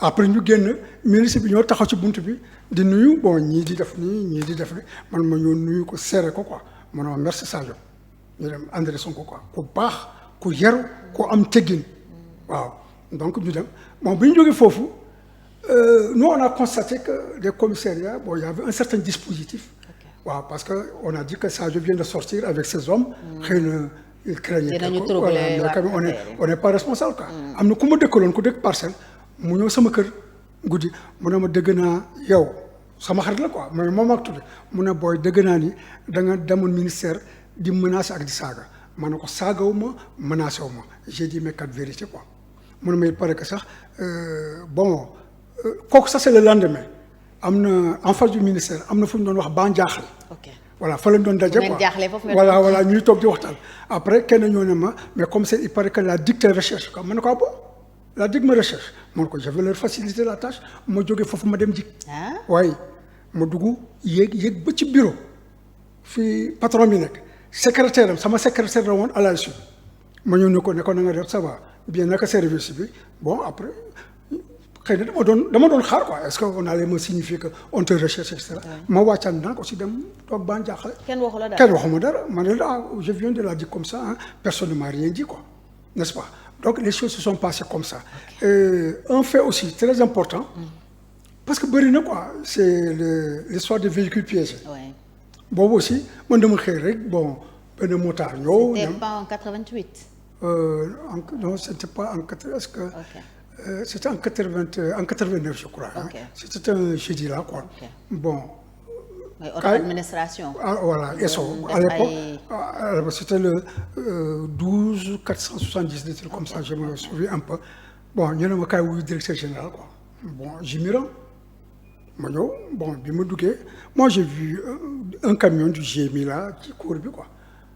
sama xel alkaati ñaaw rek ma ne ko ñii xëy na dafa am lu ñu nar quoi mais. ma ñëw dugg si bureau directeur général ñu toog mu ne ma toogal ñu waxtaan mu ne ma voilà on a reçu une première revendication d'un mouvement xaw ma lan de policiers rajo ma ne ko je ne suis pas à la tête d'un tel mouvement mu ne à 7 heures on a reçu les revendications d'un tel autre mouvement ma ne ko je ne suis pas à la tête de ce mouvement-là ma ne ko monsieur le directeur général moi je suis à la tête de la coordination nationale des policiers radiés du Sénégal. Bon. mu ne ma d'accord ok mais il paraît que samedi passé vous étiez à Kaolack ma ne ko effectivement nous étions à Kaolack mu ne ma il y a eu des propos comminatoires à l'endroit de certaines autorités et cetera vraiment c'était une réunion houleuse ma ne ko effectivement je reconnais que ça a été une réunion houleuse et que les gens ont tenu des propos vraiment menaçants. waaw ma ne ko je le reconnais ma ne ko nag bon estimez-vous heureux quand même à dire au président de la République que vous avez la chance d'avoir à la tête de ce mouvement-là un commissaire de police comme moi. Responsable, qui sait ce qu'il veut. Monsieur le directeur général, nous voulons retourner dans notre maison là. C'est notre maison mère, on ne connaît que cette maison-là. Vous pensez que c'est intelligent de notre part de briser et de casser cette maison-là? Où est-ce qu'on va nous recevoir alors? Nous avons comme intention et prétention de retourner ici dans cette maison-là. Mon effectivement. Bon, vraiment, vous êtes responsable, on va compter sur vous, nangam. Après, bon, je vous laisse 5 minutes. Je vais me bureau. Je vais vous dire quoi. Je vais vous dire quoi. Après, il n'y a pas de problème. Quoi. C'était vers 11h comme ça. Madame Bangou Diakhale, quoi. Nous sommes fort. Mais à 18h, à 19h, alors on m'a dit que mes proches collaborateurs, on les a pris. Kon li nga wax kii gëmu ko. Voilà ah jàppoon na ni yéen la. non jàppoon nañu ñun la donc ils étaient 4 du ma leen tudd parce que xëy na bëgguñu ma tudd leen mais ils étaient 4 avec 2 membres du PDS. Pape Samba Mboup mi vraiment c'est l'occasion de le remercier. Oui, de le remercier et de le féliciter moom ak Cheikh Touré. Voilà vraiment ce sont les vrais militants du PDS. PDS bu Cheikh Touré. Cheikh Touré waaw. Donc vraiment man boo ñuy wax PDS ñooñu lay xalaat. Pape Samba Mboup Cheikh Touré Khoureyssi Ba mi. Maître Khoureyssi Ba. Voilà sama xel ci ñooñu lay dem quoi. De véritables combattants quoi. Donc bu ma gisee PDS peut-être que c'est le contexte qui a changé. Mais je me dis que vraiment il y a voilà effectivement. Donc 6 personnes la ñu woon. ñu yóbbu leen Rebeuss quoi. ñu ne ñoom taal oto bi quoi. Auto administration. Après quelque temps après je suis allé avec une délégation voir Ousmane Camara. C'était le président de la Cour suprême. Du woon jour audience ça mais il m'a reçu. Nama commissaire bon vous venez je vous reçois il y a pas de problème c'est pas du jour d'audience mais je sais que ça doit être important pour vous ñu toog waxtaan mu wax ñu lu bëri loo xam ne je sais que xolam neexul woon ci mbir mi quoi bon bi ñu waxtaanee ba pare ma ne ko monsieur le président il y aura pas de procès et le jour où l'État s'avisera à organiser un procès ma ne ko rey il le regrettera ma génn quoi dem soo ma gars yi ne ma commissaire dañu marche ma ne non on est responsable on va pas venir cette benn autorité di ñibbi ba pare def ay marche quoi ma ne ko lu ñu fekk rek ñun ñoo tooñ quoi donc on est rentré bon ndaxte ñoom Clédor la woon. ñoom Clédor bés bu nekk ma tooñ ko ndaxte ñoom Clédor la woon. d'ailleurs ils se sont rencontrés en prison. avec mes éléments là. ñu wax leen ne ñoom la. Voilà donc c'est pour dire que y a ay bombes artisanales lañ doon def. di ko c'était et puis c'est vrai que y a un rapport des services de sécurité avec un expert de la France ñoom ñoo ñu seetal quoi. Mais ñoom l'État était convaincu par rapport à ce qu'on disait dans les réunions là à Kaolack. Il pense qu'effectivement que c'est nous quoi. Mais yàlla boole ñu vraiment suturaal ñu quoi. Alors xeex boobu finalement mujjee ngeen ci am gain de cause wala naka la mujjee. non am nañu gain, ça a duré presque 7 ans hein. Ça a duré 7 ans, ça a été dur etc. Mais am nañu gain de cause parce que chaque année c'était comme un couteau qui était remué dans la plaie. Je saisissais les députés, je leur parlais. Voilà, non, kooku moom vraiment loolu kooku moom benn problème quoi. Il y a eu des conséquences dramatiques tant du point de vue social, économique. Il y a beaucoup ñoo xam ne cette carrière fa la yem, des gardiens qui auraient pu passer sous-officiers et même officiers et même commissaire de police. Vraiment, on a mis un terme comme ça de manière brutale à leur carrière. Vraiment, il y a eu de beaucoup de dégâts quoi. Bon après finalement autorité dem ba gis ni que parce que vraiment on n'a pas lâché. Donc chaque année bon on a fait des choses hein. Bon on est allé voir ici dugg nañ fi lu nekk def nañ ko hein. Bon xam nga on est africain aussi. nga jàpp rek. waaw ñu jàpp si rek. Bon maintenant pour souvenir comme li nga doon wax aussi. Y a un souvenir qui m'a marqué aussi au niveau quand j'étais commissaire de Tivaouane. C'était l'affaire de l'église. De Tivaouane. Qui avait failli dégénérer s'il n'y avait pas de responsables. Peut-être qu'on allait assister, je ne dirais pas à une guerre de religion, mais à un conflit religieux. Voilà, parce que qu'il faut nekkoon le percepteur chrétien là quoi. Léegi il a estimé bon que effectivement war nañu fa tabax benn église ñoom ñu tabax église bien ils ont fait ça parce que ci biir àll bi la nekkoon quoi. sama gannaaw kër ci àll bi ce n'était pas visible. Donc ñu fexe ba pare église bi. Léegi nag ñu invité ñi pour ñu ñëw foofu. Inauguration bi ils ont invité le khalife et ils ont invité aussi d'autres notabilités religieuses. Ñoom ils pensaient bien faire mais les gens ont été heurtés. Waaw comment se fait-il que des gens voilà comment se fait-il qu'on construit une église à Tivaouane, cette ville religieuse-là, et ensuite ils ont l'outrecuidance de nous inviter à assister, l'inauguration. Voilà. Donc ça fait un boucan, vraiment le khalife, merci, son entourage, merci, et ça fait du boucan. Donc nous, on a été obligés de gérer ça. Je sais qu'une première fois, on s'était rendu à Diacksao pour voir le khalife. Bon, donc, on a des détails, j'étais là-bas avec le préfet, le central, man, avec un ministre qui représentait, qui était l'envoyé du président de la République. Avec un ministre, c'était le chef de cabinet du président de la République. Mais j'avoue que réunion Boutangaloona, mais disons que pour nous, c'était un peu chaud quand même. Parce que le ministre de l'époque, du loo xam ne da ko tey mais xam naa wolofam moo setul woon daal. waaw te ministre du ma ko identifier mais. ministre boo xam ne dafa doon di làkk tubaab rek quoi. donc olof bi français bi la bëggoon traduire en wolof quoi. moom bi ma ko waxee nag ça a irrité le khalife. Ça a irrité le khalife. Les gens étaient obligés de prendre le khalife. Boobu c'était quel khalife? C'était Mame Abdou. Mame Abdou Aziz Dabakh. Voilà, de l'isoler un peu. Pour que tension bi wàcc quoi.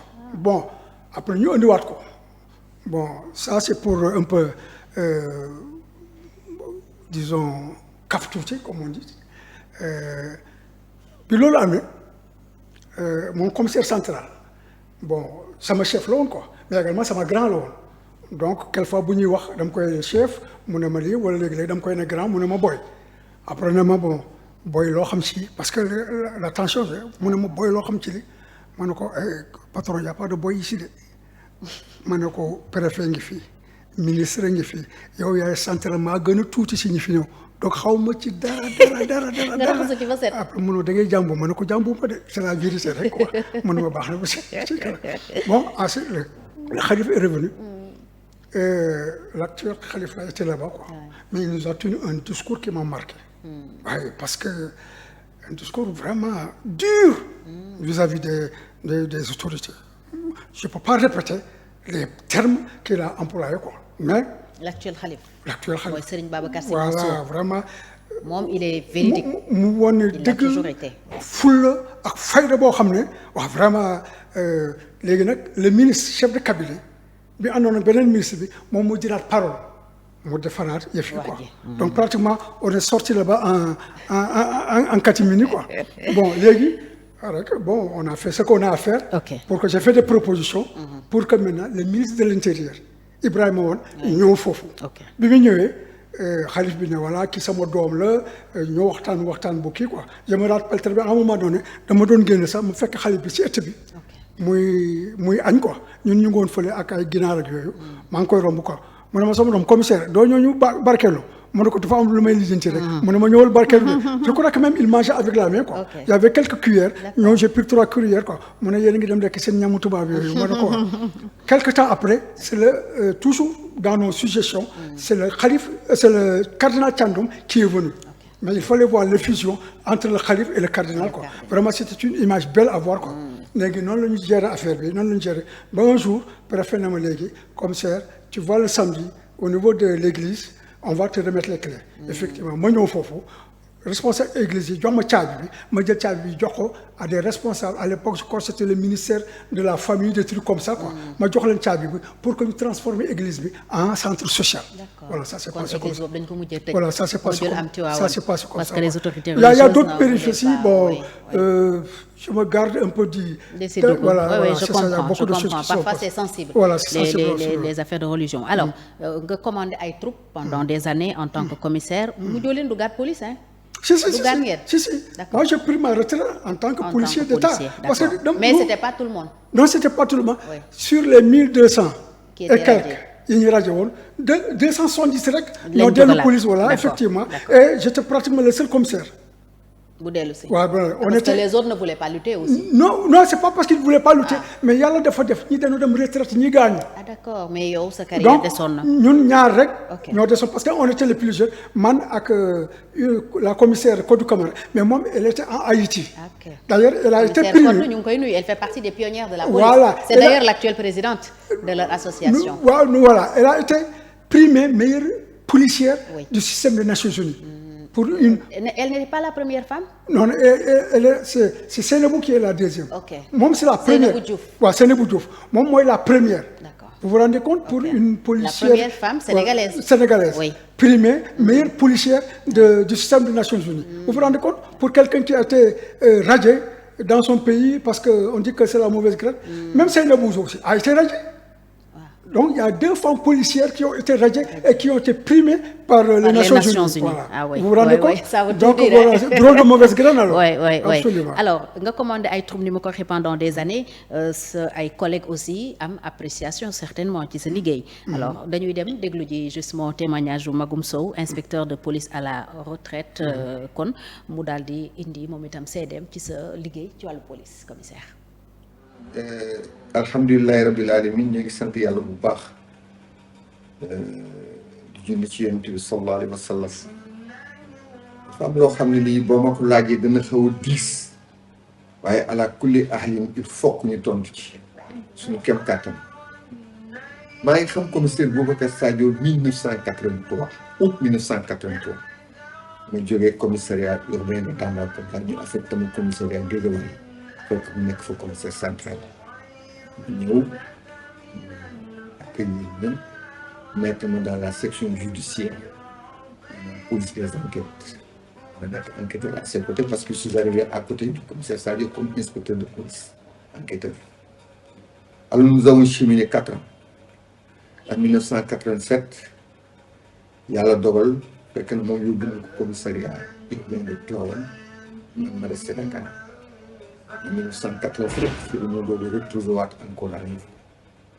Pour vous dire que le commissaire Sadio sama ànd ak moom lu mu gàtt baat mat na 40 ans yoo xam ni ànd naa ak nit ku baax ànd naa ak kilifa gu baax ànd naa ak nit ku gore ànd naa ak nit ku yàlla jox xam-xam ànd naa ak nit ku yàlla qualité yooyu ma wax si yoom yëpp moo am Sadio muy commissaire de police de classe exceptionnelle yàlla may na ko xam-xam boo xam bi iñaane wu képp ku nekkoon ci wetam di liggéey ci wetam tey fi tey ñi mu formé ñii jóge ay brigadier ñii dem inspecteur ñii jóge inspecteur dem officier ñii jóge officier dem commissaire ñu bëri Boubacar Sadio leen formé ci expérience am ci xam-xam ci njàngam ak li koy yàlla may ci dal ak tey ak yàpp madame mun naa la wax ne la commissaire Sadio nga dajeeg alkaati bu ko mere waxuma amul de nul naa l'unanimité waaye nga dajeeg ku ko mere niw ci melokaanam ci service bi man mii di wax ak yow fàttalikuwuma fu ma gisee alkaati wala ab policier bu ma ni Sadio moo yàq sama carrière Sadio moo ma dàqal Sadio moo ma xañ li gisaguma ko au contraire ku ma gis ana Boubacar ana commissaire Sadio lu ma ci tegal ak a baax lu ma ci tegal yàlla na ko yàlla may jàmm voilà la si kaw gàttal daal 40 ans yi ma ànd ak moom mooy 40 ans yu wér ma gis si moom ay jikko yu rafet gis si moom ay comportement yu wér gis si moom ay jikko góor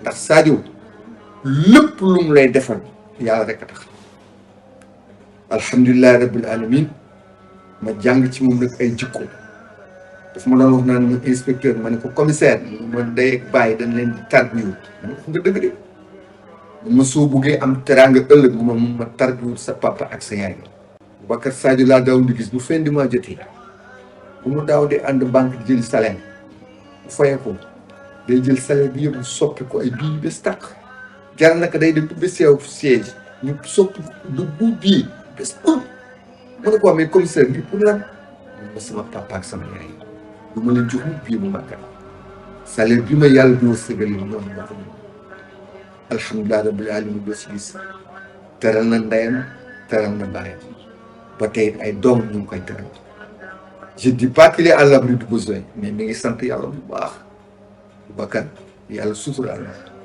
mu ngi si njabootam mi ngi kër doomam yëpp ay cadre na ànd ak soxnaam su ko dimbali su ko jàppale soo xam ne si jaay na addinaam yëpp ngir Boubacar waaye ñu nit alkaati li mu war a am ak li mu war a wax ci Boubacar Sadio ñun ñu ko wax ci émission bu télévision ndax dafa am fu bëre fu mu jaar ak moom ci suutu ci terrain amit fu mu jaar ak moom ci métit ak coono waaye mu ngi forger mu ngi gëmloo mu ngi wax na leen muñ ndax ay jullit la yàlla moo teg li suñu natt kon nag nañ leen nangu yàlla dina soppi sa jamono soppi leen loolu daal ci kaw gàttal laa mën a gum wax ci sama xamante ak Boubacar Sadio mu óolu ma loolu itam def ma rakkam def ma xaritam amul koy gis ci Sénégal muy alkaati mbaa gendarme mu gis ne man magumta laaju ma ana commissaire Sadio kenn du gis commissaire Sadio ngay gendarme wala ngay policier nga ne ko doon wax ana magum yàlla ko yàlla ko yàlla Magoum Sow inspecteur de police à la retraite. def témoignage quand même bu am solo. ci sa liggéey mais aussi ci ni nga fonke woon say wayjur ba rusoon leen a jox billet bu màggat. ci xaalis. waaw bon vraiment moom man ak moom pratiquement benn lañu parce que ça fait bientôt 40 ans de compagnonnage 40 ans ñu nekk ci service bi donc li muy wax ni bon j'espère que. ñi ils vont en tenir compte parce que nit moom mën a témoignage sa bopp ñii ñoo la mën a defal témoignage comme il a dit aussi par rapport à mes relations avec mes parents ça a toujours été comme ça bon j'ai dit que man dërëm daal balaa ma koy jox keneen naa jiitu d'abord si samay waajur waaw teral leen ba pare léegi nag li si des bu si keneen xaje rek ma jox la quoi parce que moi je pense que daal on doit être serviable on doit être solidaire de telle sorte que vraiment koo war a mën a dimbali rek mu dimbali rek quoi mon père me disait souvent que nu mu tuddati service bi nga nekk dafa délicat donc li ma lay sant ak di la ko dénk mooy képp koo xam ne mun nga ko dimbali ko may na fekk mu bañ a yàq sa service waaw mais koo xam ne mën nga ko dimbali rek dimbali ko et souvent aussi li ma répété di ma wax ni ñaanu waajur da nga koy jënd c'est pas parce que tu prends de l'argent nga ne papa jaay ma ñaan mais c'est-à-dire que ni nga koy tarbiw tu vois xolam ni muy sedd ñaan yi day gën a nangu waaw mu ne ma noonu ngay jënd sa ñaanu waajur quoi ensuite di ma ne vraiment aussi disons que dans la vie da ngay doylu mais aussi na nga am fit ça il m'a toujours inculqué doylu mooy loola yàlla jox rek nga xam ni li la war a jox quoi xam nga léegi sax nga tase ñoo xam ne dañ lay wax yow commissaire bëggoo dara parce que xëy na yaakaar nañu nga war nga mën a mettre à profit ton grade et tes fonctions pour di am alal boo xam ne leewul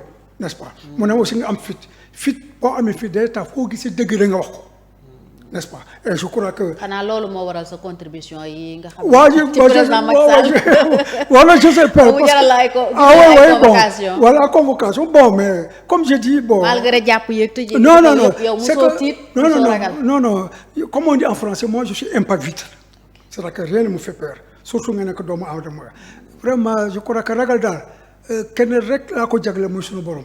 mais à part ça amul doomu ba aadama boo xam ne di nga nekk si suuf vraiment ma lay ragal quoi parce que ki ma dénk sama bopp la yàlla laa dénk sama bopp mais doo dénk sa bopp suñu borom ba pare di tiit voilà c'est ça quoi donc il a parfaitement raison et encore une fois pratiquement bu ma amee ngénte yëpp c'est lui qui s'en occupe waaw même bu ma amee xew bu naqar aussi parce que loolu moo ànd dans la vie aussi c'est lui qui s'en occupe quoi bon de telle sorte que c'est l'occasion pour moi aussi vraiment ma gërëm ko sant ko bu baax a baax donc nous on fait la part des choses l'amitié c'est l'amitié mais le service c'est le service. moom da nga ko jot a commandé. waaw mais pendant 30 ans il a été sur moi temps. te teewul ay xarit ngeen. teewul xarit non si je dois lui taper dessus mais je tape dessus. mos nga ko sanctionné. sans état bon peut-être pas sanctionné. dit mais quand même je lui crache des vérités. waaw comme il m'arrive aussi de l'écouter parce que moi je suis très réceptif au discours du subordonné. waaw man du ma kilifa boo xam ne damay yaakaar ne li ma wax rek moo dégg. yow maa la jiite rek waroo ma wax. waaw déedéet damay nangu toujours ñi nga xam ne maa leen jiite ñu xelal ma. n'est-ce pas te dama bëgg ñu may respecter non pas ci doole bi ma yàlla dénk la. n'est-ce pas mais ci li nga xam ni. xëy na dañ may koy russer dañ ma koy respecter comme j'ai dit un commissaire de police yow yàlla dafa la dénk tuuti rek ci li nga xam ne moom mooy dooleem. doole yàlla moo amul ab. moo sañ lu nekk moom mën lu nekk moom dafa comp tuuti rek ci dooleem. takkal la ko ay bidéo fii.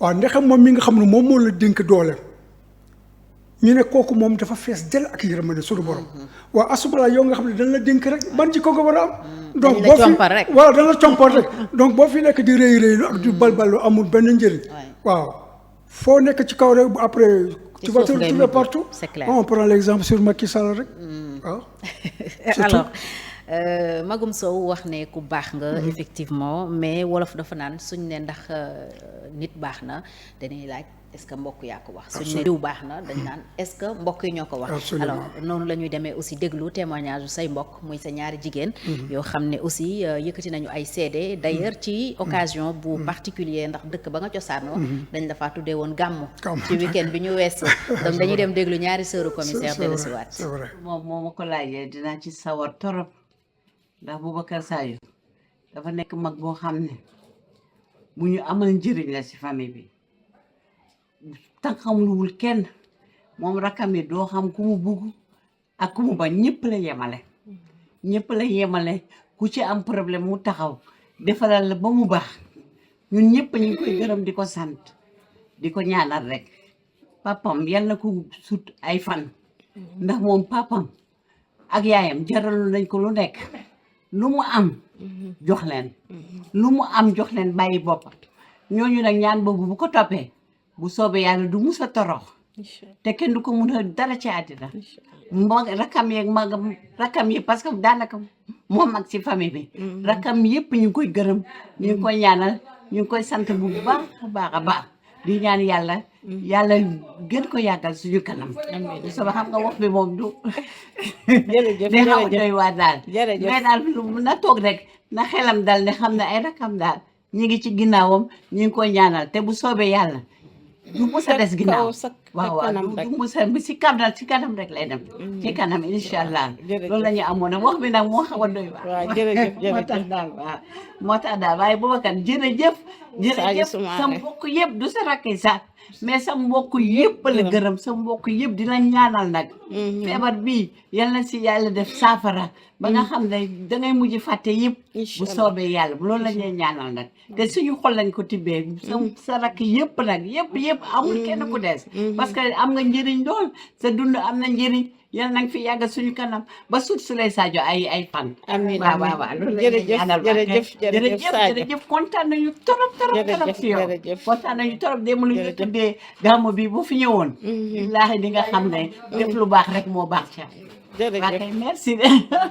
waaw auzu billaahi mina seytaani rajiim bismillaahi rahmaani rahiim may nuyu ñëpp ku ci nekk ci turam ak santam comme sama bi nu mu ko waxee léegi rek loolu moom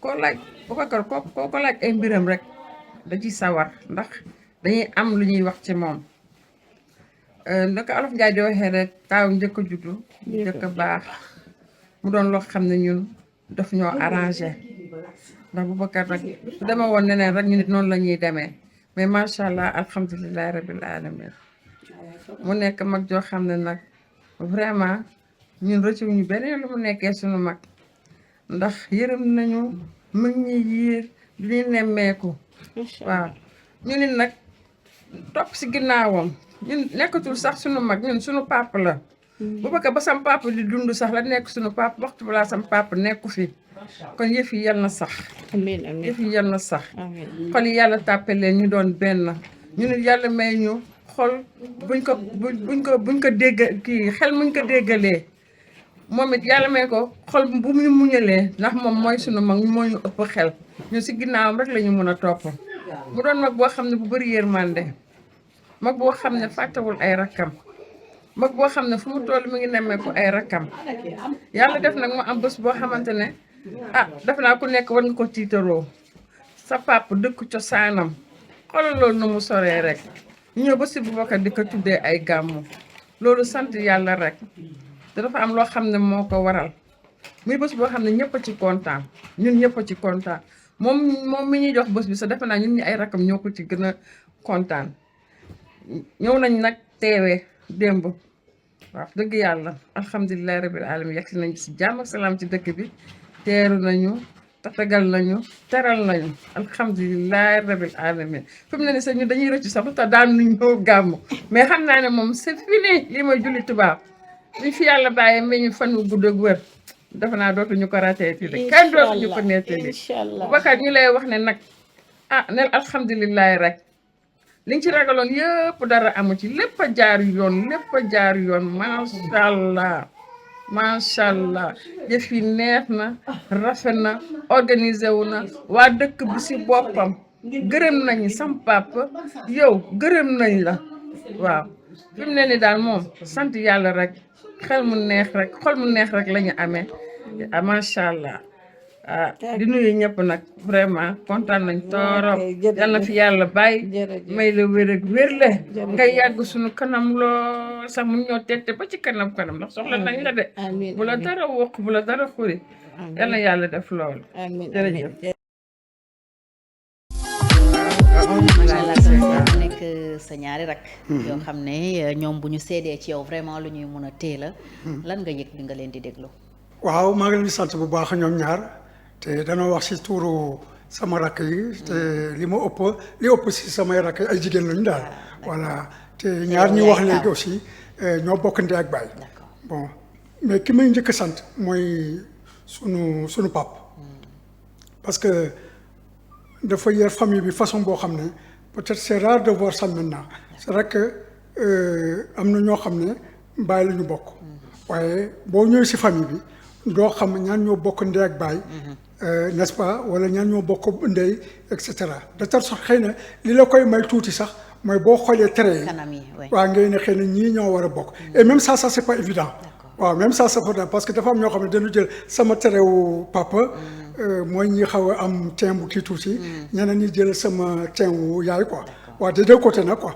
mais boo ñëwee si kër gi doo xam kan mooy yaay kan moo bokk yaay ñu bokkul yaay loolu mënoo ko xam quoi et puis il nous a éduqué de façon boo xam ne la hiérarchie est respectée waaw famille bi vraiment rakk topp mag am yërmande ci rakk c'est comme ça que nous fonctionnons moo tax je peux dire que c'est une famille qui n'a pas de dissension mais du tee xëy na y a des petites querelles yoo xam ne waaw mënul ñàkk quoi mais c'est vite dépassé quoi donc vraiment encore une fois loolu nee na maa ngi koy sant suñu borom.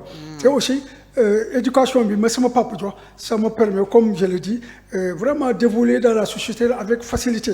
Comme je dis s'il s'agit d'assurer un commandement je le fais avec facilité waaw mais comme j'ai dit aussi tout à l'heure li ma jiital ci commandement dama ñaari jikko laa c'est-à-dire que boo ma féetee kaw duma la may dara je te montre ma vraie personnalité parce que kenn du ma yeb mais bu ma la féetee kaw yàlla may ma doole boo xam ne xëy na la mun naa la toroxal wala mun naa la doon bu boobaa léegi nag pratiquement yu bëri ci yi ngay def sax du ma ko faale quoi parce que damay jàpp ni xajuma ci yow te damay jàpp ni ki nga xam ne moo ma dénk doole boobu waxul may noot ñoo xam ne maa leen ëpp doole c'est comme ça que je raisonne c'est comme ça que je fonctionne. loolu itam sans doute moom ngay dénk tey ñi fi nekk te jiite. non absolument donc képp koo xam ne yaa ngi jiite nit rek d'abord amal xol boo xam ne dafay yaatu amal dënn boo xam ne aussi dafay yaatu et puis da nga war a yaatu dënn daal et puis ngay accepter nit ñi di la wax nga leen di déglu quoi parce que boo yil fa ay nit ngay ubbi leen sa bunt yu bëri di nga ko xam ci service bi yu bëri di nga ko mën a ñoom ñoo lay moytu la yu bëri sax quoi doo nekk ci bërëb ñoom ñu fajal la waaye fekk nag da nga aju nga téye sa bopp maayoo leen kanam ay ñoom la ñuy toog jàpp seen jàmboor rek xëy na li mu ne ma ci service bi dañ la ko defal waaye loo xam ne xëy na du seen yoon bañ ci rek bu boobaa nag mooy kilifa yi nga xam ne dañuy jékki-jékki rek mbir bett leen waaw ñuy xalaat lu tax di naka la mën a dalal sama kaw c'est sa kër gi te fekk kër gi yëg nañ ko waaye dañ la yéenewul effectivement loo xam ne wanoo leen ko donc le commandement c'est difficile hein c'est pas facile vraiment c'est un art boo xam ne il faut savoir vraiment gérer les différents paramètres d'ambiance quoi. waaw nekkoon nga policier ba retraité alors tey pour jeexal ndax parcours bi tam looloo war a nekk njëriñ bi lan ngay dénk selon sa parcours sa expérience looy dénk les policiers qui sont en service aujourd'hui selon les enjeux ak surtout circonstances yi ñu toll. bon li nga xam ne moom laay dénk policier je crois que damay am référence mooy lan mooy li nga xam kii xew na at yi passé waaw parce que day loo xam ne quand même boole na forces de défense et de sécurité et principalement les forces de sécurité n'est-ce pas nga xam ne ñoo doon régler ñoo doon def affaire gendarmerie ak policiers yi n'est-ce pas nga xam ne ñoom la sécurité interne leur est confiée à titre principal vraiment donc am na diggante boo xam ñoom ak population bi diggante bu ñagas la comme j'ai dit vraiment donc ministre de l'intérieur war na ci farlu pour mu seet yan stratégie ak yan tactique les mettre en place ba nga xam ne léegi diggante boobu day ratax parce que dafa war a ratax ñoom policiers yi nag li nga xam ne aussi moom laa leen di wax mooy liggéey bi mun nga ko def avec la plus grande rigueur moi j'ai travaillé avec la plus grande rigueur waaw parce que loi la mais loi bi am na noo xam ne boo koy doxalee mun nga ci boole tuuti yërmande parce que yaa ngi jànkonteel ak ay doomu aadama de telle sorte que léegi comme ni ma ko waxee sànq yenn yi jaru ko souvent je dis la République ak la nation on peut la servir vraiment jusqu'au sacrifice suprême maanaam sa bakkan mun nga ko ci def pour sauver république bi ak nation bi état da nga koy servir avec loyauté mais régime beneen affaire la te souvent nit ñi dañuy confondre état ak régime régime nag boo koy servir da nga koy servir ak xel parce que day dem waaw parce que day dem donc am na loo xam ne mun na ko sañ a bañ a def parce que xam nga ñi souvent dama leen dégg waaye un ordre illégal kenn du ko exécuter ordre na c'est pas facile c'est pas si simple que ça c'est pas si simple que ça parce que nit dinañ ko jox ordre boo xam ne bon y a des ordres yoo xam ne sax disons c'est des ordres gris mooy mu ngi si diggante légalité voilà weexul ñuul mu ngi si diggante légalité ay illégalité bon donc yow souvent booy exécuter yenn ordre yi sax da ngay jiital njaboot souvent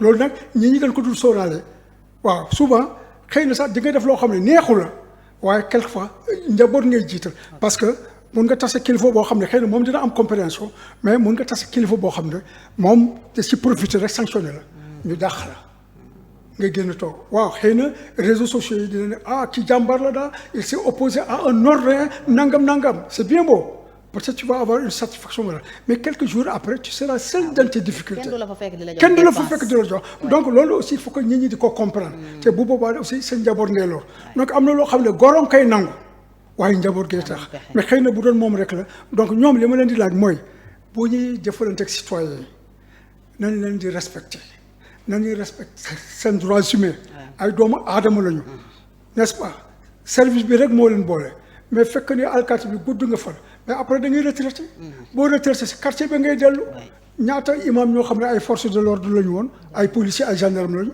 ak ñoo xam ne ci ñooy noddu si jàkk et cetera ay policiers ak kii la ñu et cetera donc vraiment nañ bàyyi loolu nañu sóoraale ëllëg je crois que loolu bu ñu ko man nekk naa commissaire de police ba fi may retraité musuma saaga nit ndey musuma dóor nit musuma saaga nit ndey parce que man saaga ndey nit sax nga dóor ma ak yet karawaas moo ma gënal nga saaga nit ndey te souvent jafe na wax mais damay wax nit ke képp koo xam ne saaga naa la ndey delloo ma ko képp koo xam ne saaga naa la ndey parce que kiy saaga ndey amul benn respect si ndeyam quoi parce que ki nga saaga ndey dégg na ko bu la ko delloowul nga dégg ko aussi si xelam mu ngi lay saaga ndey te yow war nga xam ne aussi mu ngi la koy delloo donc de respecté nga sa waajur vraiment bul saaga quoi donc saaga baaxul te am na wax yoo xam ne moo gën a métti sa di dóor donc nañuy respecté nit ñi ci kaddu nañuy respecté nit ñi si jëf te ñu xam ne service bi la pour population bi la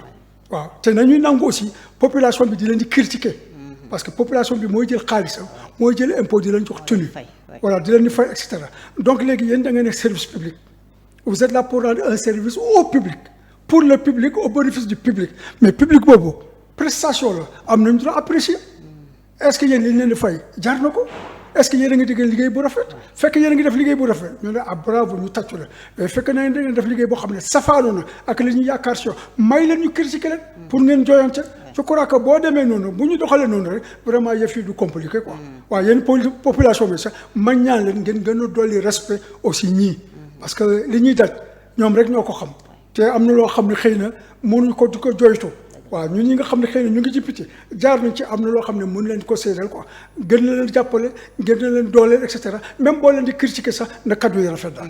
am na solo jërëjëf commissaire Boubacar Sadio commissaire divisionnaire de police de classe exceptionnelle à la retraite ñu doon waxtaanee sa jaar-jaar ci police mais aussi sa taxawaay ci biir askan wi bi nga nekkee policier bi ñu la rajee ba tey bi nga retraité ñu ràññee la lool ci sa ay contribution ci aussi say conseils souvent yooyu yëkkati mais aussi dëgg boo gis nga joxoñ ko di nekkoon jubluwaay bi mooy dellusi ci sa jaar-jaar pour génnee li ci njariñ ak expérience boo xam ne surtout les jeunes yi fi nekk tey dinañu ci mën a jariñu su jubee ñu ngi koy sante yàlla bu jubul itam ñu xam ne xëy na matadi doomu aadama la waaye looloo nekkoon jubluwaay bi maa ngi lay gërëm bu baax di gërëm ñi jàpp ci émission bi ñëpp rawatina ak ñi def ay témoignages ba yónnee ñu ko jërëjëf merci beaucoup jërëjëf kon seen émission la voie du succès yoonu ndam la woon ñu leen di dig daje très prochainement dalal keneen waxtaanee waat jaar-jaaram à très bientôt